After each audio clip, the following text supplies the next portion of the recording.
everyone, I am Fatima De Castro, and for today's video, I'm going to describe 15 wood defects. And let's start from callus. Callus is a defect due to natural forces. It indicates soft tissue or skin which covers the wound of a tree. So the next one is the decay nut. It is popularly known as unsound nut and formed by action of fungi on wood. Wood-eating or wood-destroying fungus is responsible for this type of defect in wood. This type of fungi breaks down the cell structure.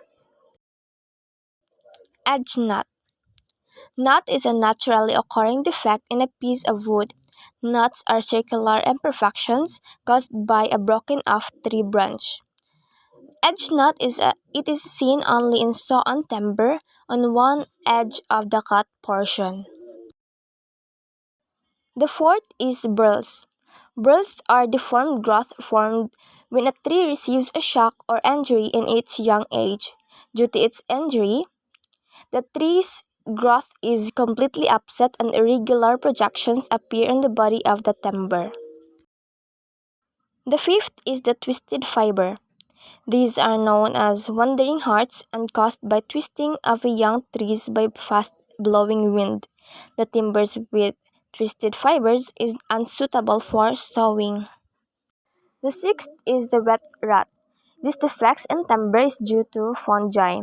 Wet rot is taken to refer to damage caused by fungal species and thrives where there is a regular source of water because of leaking plumbing, for example.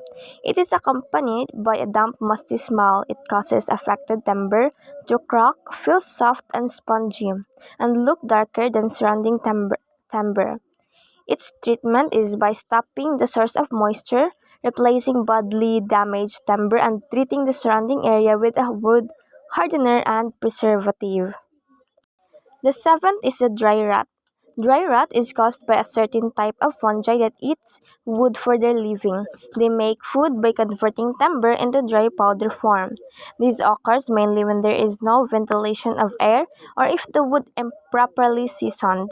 Absence of sunlight, dampness, presence of sap will increase the growth of dry rot, causing fungi.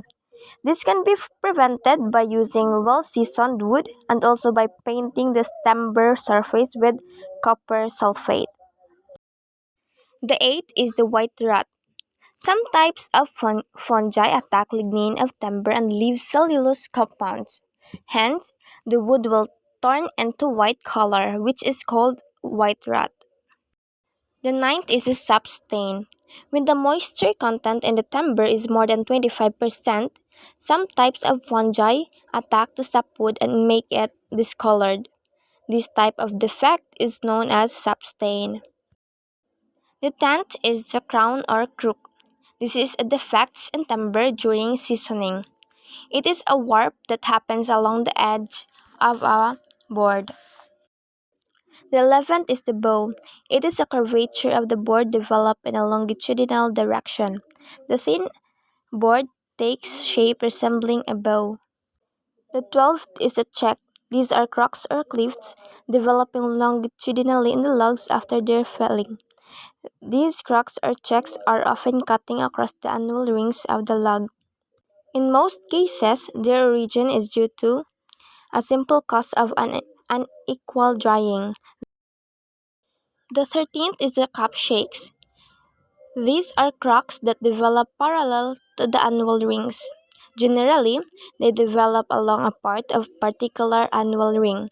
Reasons for development of cap or ring shakes are to be sought in the unequal growth of the timber. The 14th is the heart shakes. These are cracks or clefts occurring in the heartwood towards the inner region. They indicate the beginning of decay of the tree. They become thinner as they extend outward.